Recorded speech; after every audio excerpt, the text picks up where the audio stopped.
Bonsoir, ravi de vous retrouver dans ce nouveau journal. Voici les titres de l'actualité de ce jeudi 23 janvier.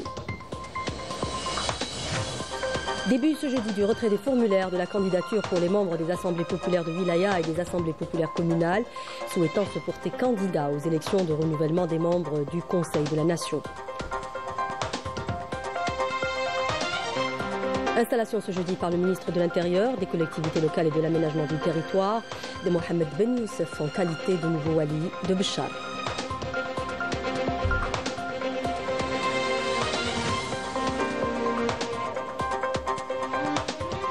Le ministre des Affaires étrangères, de la communauté nationale à l'étranger et des Affaires africaines a présidé ce jeudi à New York une réunion du Conseil de sécurité sur la coopération entre le Conseil onusien et la Ligue arabe.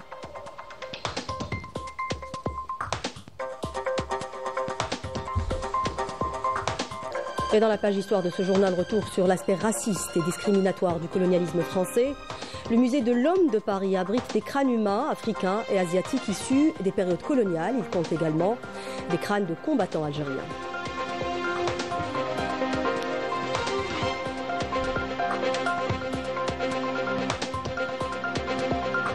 Le secrétaire d'État chargé de la communauté nationale à l'étranger entame une visite de travail de 3 jours en Italie. Une visite qui vise à renforcer les liens avec la diaspora algérienne et à discuter des mesures en leur faveur mises en place par le gouvernement. Bienvenue à tous. Je le disais à l'instant, l'autorité nationale indépendante des élections, l'ANI, a annoncé que l'opération de retrait des formulaires de déclaration de candidature pour les membres des assemblées populaires de Wilaya et des assemblées populaires communales souhaitant se porter candidat aux élections de renouvellement par moitié des membres du Conseil de la Nation avait débuté ce jeudi. L'autorité a précisé que la date limite pour le dépôt des formulaires de déclaration de candidature a été fixée au dimanche 16 février 2025 à minuit.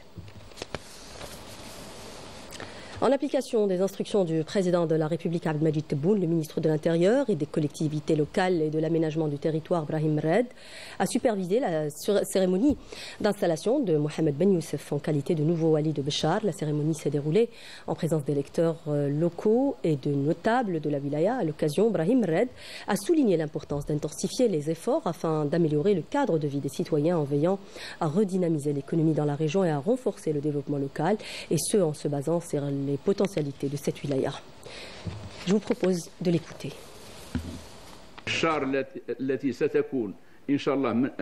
La wilaya de Béchar est aujourd'hui en pleine transformation grâce à la dynamique impulsée par le président de la République. Cette région, connue pour sa beauté naturelle et ses ressources immenses, bénéficie de grands projets et d'un intérêt et d'un suivi constant pour booster son développement et en faire un pôle régional afin de contribuer à l'amélioration du cadre de vie des citoyens.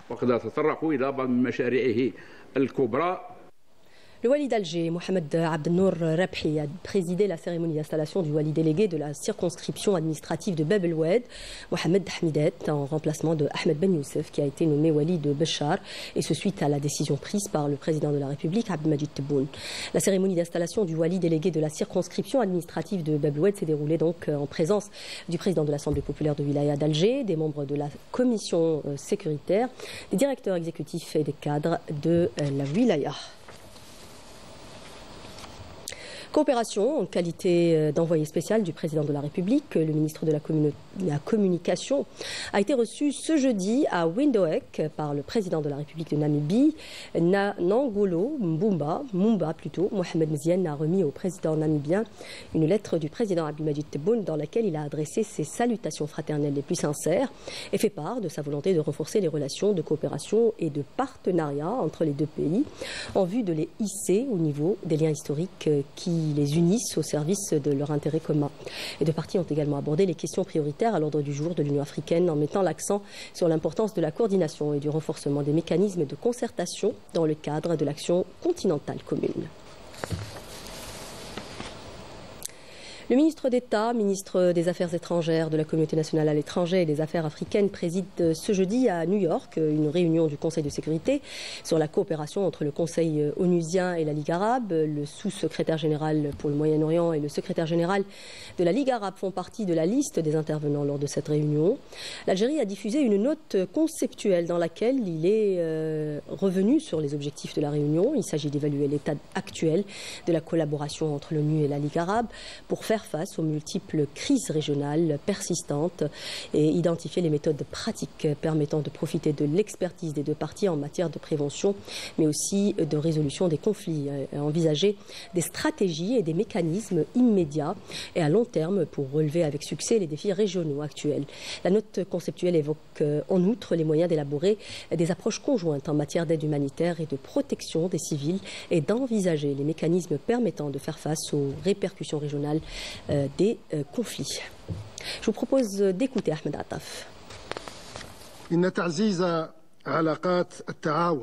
Le renforcement de la coopération, de la coordination et de l'intégration entre nos deux organisations est devenu à nos yeux une nécessité absolue, dictée par un certain nombre de considérations qui ne peuvent être ignorées ou négligées.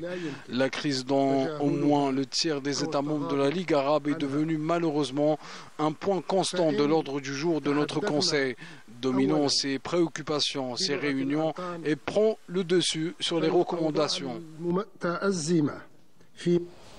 Le ministre des Affaires étrangères de la communauté nationale à l'étranger et des Affaires africaines, Ahmed Attaf, a affirmé que l'Algérie soutient tous les efforts visant à renforcer les relations entre la Ligue arabe et l'ONU, rappelant que l'Algérie a œuvré depuis son adhésion au Conseil de sécurité à être porte-parole du groupe arabe en plaidant en sa faveur et exprimant ses préoccupations, et cela en toute fidélité et dévouement.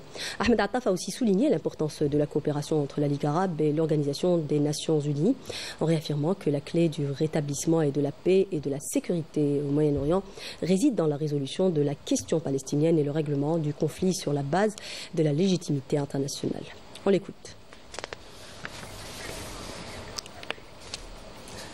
Également à l'ordre du jour du Conseil de sécurité des Nations Unies, une réunion consacrée à la situation des enfants à Gaza, une réunion tenue à la demande de l'Algérie et la Russie. Une réunion qui se tient sous la présidence de l'Algérie, qui concerne la situation des enfants palestiniens de Gaza, qui ont été les plus vulnérables et les plus touchés par l'agression dévastatrice lancée par l'entité sioniste le 7 octobre 2023 contre l'enclave où un cessez-le-feu est en vigueur depuis le 19 janvier. Le ministre d'État, ministre des Affaires étrangères de la communauté nationale à l'étranger et des Affaires africaines, Ahmed Attaf, a eu par ailleurs des entretiens bilatéraux avec le ministre des Relations extérieures de la République de Colombie, Luis Gilberto Murillo. L'entretien a porté sur l'état et les perspectives des relations d'amitié et de coopération entre les deux pays, ainsi que sur la réaffirmation de l'engagement de l'Algérie à soutenir les efforts de mise en œuvre de l'accord de paix pour 2026 en Colombie. Ahmed Attaf s'est également entretenu avec le vice-ministre des Affaires étrangères de la République de Panama, où il a abordé lors de cette rencontre un bon nombre de questions liées à la consolidation des relations bilatérales et au renforcement de la coordination bilatérale au niveau du Conseil de sécurité de l'ONU.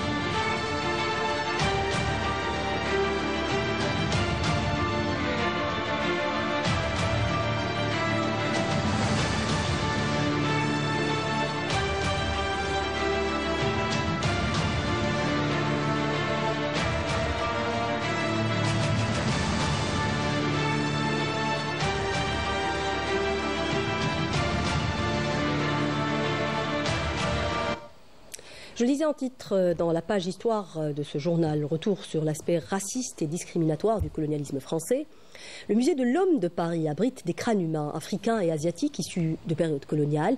Il compte aussi les crânes de combattants algériens, notamment des résistants de la célèbre bataille des Aratécha, rappelant ainsi une époque où les sciences humaines ont été instrumentalisées pour justifier les théories racistes. Amel Bouarba. Dans la capitale française, qui prétend défendre les droits de l'homme et les principes de justice, de fraternité et d'égalité, se trouve l'incarnation même de la violation de la dignité humaine. Le musée de l'homme de Paris illustre le cimetière de l'horreur et de l'humiliation. Ici, des milliers de crânes de combattants africains et asiatiques tués lors des guerres coloniales au XIXe siècle sont exposés comme des trophées de guerre.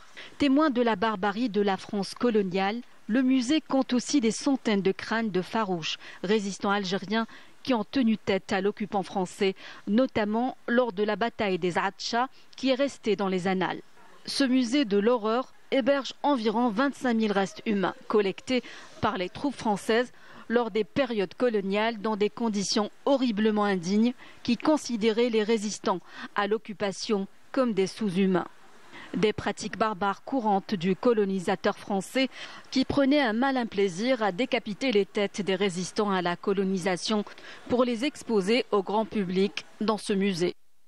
Un lieu qui symbolise une époque sombre de la période coloniale et de l'histoire de l'humanité. Une époque où les sciences humaines ont été instrumentalisées pour justifier des théories racistes et des pratiques inhumaines. Si le musée de l'homme de Paris incarne le visage hideux de la France coloniale, il met en lumière les crimes contre l'humanité et les crimes de guerre qu'elle a commis en Algérie durant 132 ans d'occupation, marqués par des massacres, des enfumades et des explosions nucléaires. Une occupation fondée sur une idéologie de purification ethnique. Son seul objectif était de remplacer les populations autochtones par des populations étrangères. Ce musée témoigne des pratiques inhumaines de la France coloniale en totale contradiction avec les valeurs humanistes qu'elle a toujours prétendu défendre. Et la France, confrontée plus que jamais à des crises économiques et sociales, tente de dévoyer les vrais problèmes en mettant en avant à chaque fois la question migratoire. Les populations arabes et africaines notamment sont pointées du doigt et prises pour responsables de tous les maux de ce pays. Amira Sefta. Le coq, symbole de grandeur et de fierté des Français, semble aujourd'hui impuissant. Dans un pays exacerbé par des crises internes, menaçant non seulement l'économie française, mais aussi la cohésion et l'identité au sein même de la société. La France fragilisée par des dettes sans cesse croissantes, un ralentissement économique, un chômage en hausse et l'échec d'une politique efficace permettant de faire face à l'inflation qui menace le citoyen français. C'est-à-dire qu'il a conduit la France dans un précipice total avec cette crise économique, en tout cas cette incapacité à gouverner les Français. Deuxième chose qu'on doit remarquer, sur le plan politique et social, c'est l'instabilité totale en France avec aujourd'hui ce qu'on appelle une crise de régime où précisément il n'a pas de possibilité d'avoir une Assemblée nationale qui va donc avaliser ses choix politiques. C'est la division totale, c'est la débandade en France. En effet, la rue française est devenue un lieu où les citoyens expriment leur mécontentement et leur colère à travers des mouvements de protestation face aux conditions précaires et à la dégradation du pouvoir d'achat des Français. Dans ce contexte, de nombreux citoyens africains résidant en France ou même ailleurs n'ont pas manqué de remettre en question la mauvaise gestion du gouvernement français et d'exposer au grand jour l'exploitation continue des richesses et des ressources de l'Afrique, et ce sans réelle contribution au développement de ce continent. Face à cette situation, la classe politique française a brandi la carte de l'immigration, désignant les Arabes et les Africains comme boucs émissaires des crises actuelles. Mais ce discours, loin de résoudre les problèmes, ne fait qu'exacerber les divisions sociales et nourrit des tensions populistes menaçant la République française. Je le disais en titre, le secrétaire d'État chargé de la communauté nationale à l'étranger entame une visite de travail de 3 jours en Italie. Une visite qui vise à renforcer les liens avec la diaspora algérienne et à discuter des mesures en leur faveur mises en place par le gouvernement. Premier arrêt à Naples où il a rencontré les membres de la communauté lors d'un débat organisé par le consulat général. Avec Blouchette. C'est un échange empreint d'autant d'émotion que de pragmatisme qui était celui organisé par le consulat général d'Algérie à Naples entre le secrétaire d'État chargé de la communauté nationale établie à l'étranger et les membres de la diaspora algérienne dans cette ville. Un choix inédit et une première visite en Europe, marquant l'importance des liens entre l'Algérie et ses ressortissants, mais aussi avec ce pays d'accueil. Ma visite ici en Italie s'inscrit dans le cadre d'une séquence d'échanges bilatéraux intenses au cours de ce mois de janvier. C'est une séquence qui n'est pas étrangère aux liens traditionnels d'amitié et de coopération qui lient l'Algérie et l'Italie. Au cours des échanges, des questions concrètes ont été soulevées, l'équivalence des diplômes, l'amélioration des conditions de transport vers l'Algérie ou encore la mise en place de structures d'accueil permettant aux familles de passer des vacances en Algérie. Des préoccupations quotidiennes certes, mais aussi une envie de renforcer les liens avec le pays. القنصله الوفد يمشي يعمل بطاقات بيومتريه يعمل جوازات سفر حتى لاسيسيل حتى الكالابريا هذه ما كانش في الاحلام ما كانتش يعني التطلعات تاع المجتمع هنايا تاع الجاليه هنا مع توافق مع السيد كاتب الدوله ان شاء الله خير ان شاء الله نتفائلوا بالخير دائما نتفائلوا بالخير. اللقاء كان يعني اول فريد من نوعه هذه اول مره اللي جاء عندنا الكاتب لدى وزير الخارجيه وكان لقاء مع يعني عامه الشباب وعامه المقيمين في ايطاليا هنايا وطرحوا لمواضيع هامه جدا منها انشغالات الجزائري المقيم في ايطاليا في نابولي هنا واتمنى نحل مشكل السفر ان شاء الله. De son côté, le secrétaire d'État a fait preuve d'une grande écoute, promettant de relayer les dossiers aux instances compétentes, d'une part, mais également on a profité pour annoncer une série de mesures. Donc j'ai tenu à réitérer l'engagement clair de Monsieur le Président de la République à intégrer la communauté nationale à l'étranger en tant que composante essentielle de l'effort économique de renouveau national. Ce sont autant d'efforts qui ont été grandement appréciés par les membres de notre communauté ici à Napoli, que ce soit en termes de facilitation et de simplification des procédures administratives et consulaires, que en termes d'encouragement de notre communauté à s'inscrire dans l'effort d'investissement dans notre pays.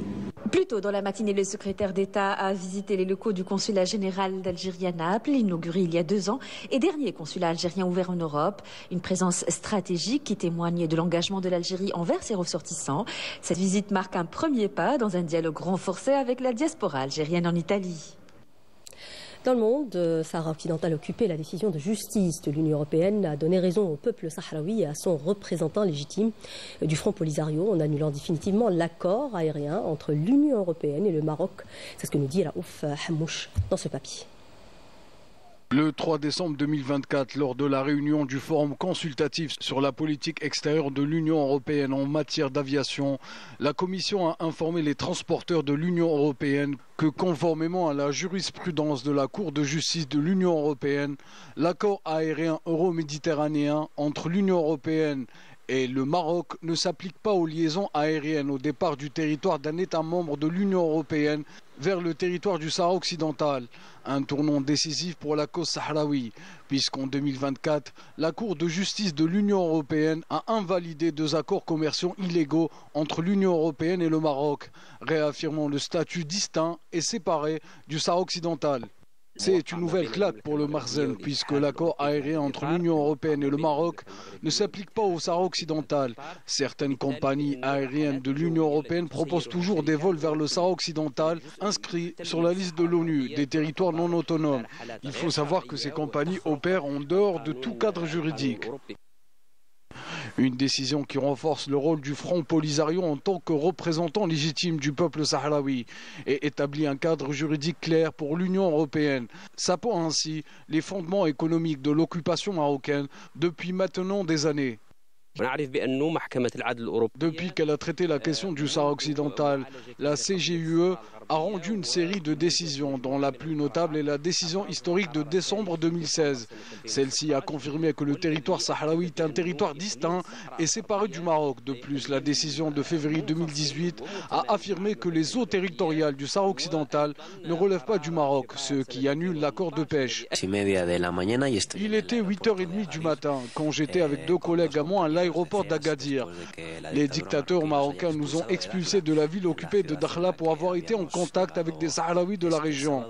Ryanair, comme vous le savez, a ouvert une ligne directe de Madrid à Dakhla, une ville appartenant au territoire sahraoui, mais qui, depuis les années 70, est occupée militairement par le Maroc. La réponse du commissaire européen risque de soulever l'ire du Makhzen qui exerce ces derniers mois de pressions énormes sur le gouvernement espagnol. Aïechtul Hulwa wal Mur, qui peut être traduit par J'ai vécu le bon et le mauvais, c'est le titre des mémoires du défunt Moudjahid Mohamed Saïd Marzouzi, qui était débattu lors du colloque culturel organisé par l'Institut des études stratégiques globales. Les participants enseignants et historiens sont revenus notamment sur le parcours du défunt dans le mouvement national et sa contribution à la révolution pour l'indépendance.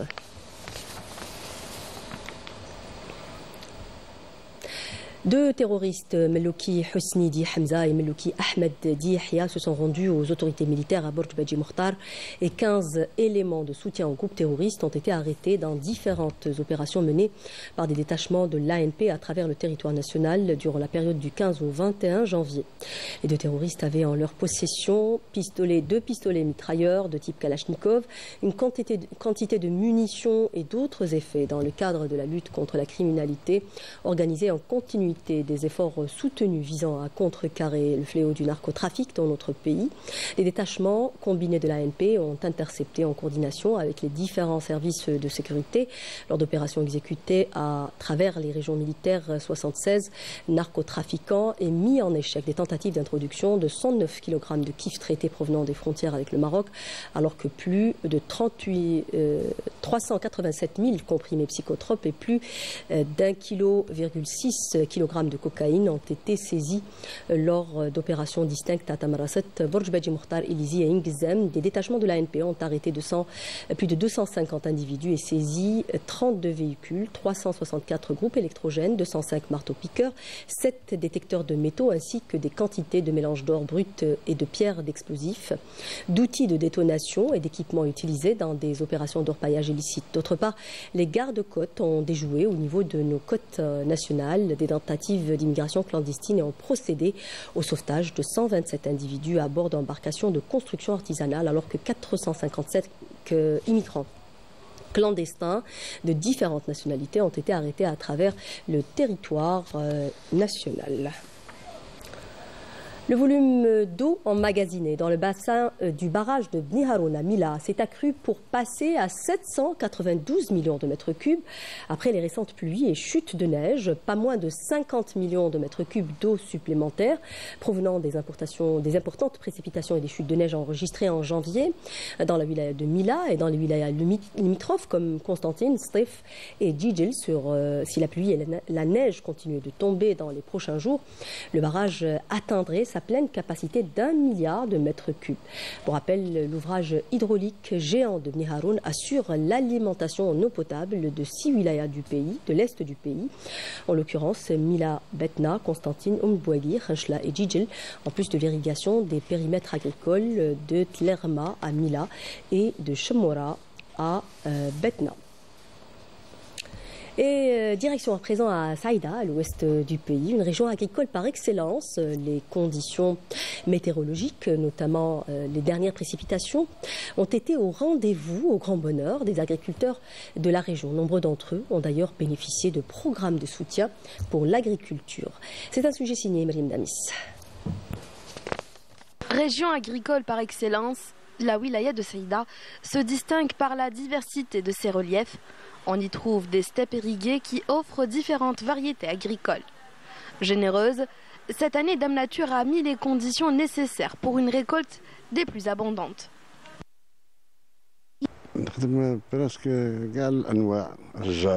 Nous avons toutes sortes d'arbres fruitiers, notamment des oliviers, des pommiers, des abricotiers et des pistachiers. Nous sommes très optimistes concernant les rendements pour cette année. Nous avons varié les plantations. Conscientes de l'importance de l'irrigation, les autorités concernées veillent à développer les techniques de l'irrigation. L'électricité agricole figure parmi les priorités de l'État pour soutenir les agriculteurs et leur assurer les conditions favorables pour un bon rendement. Les conditions météorologiques étaient vraiment favorables cette année. Nous nous attendons à une récolte abondante.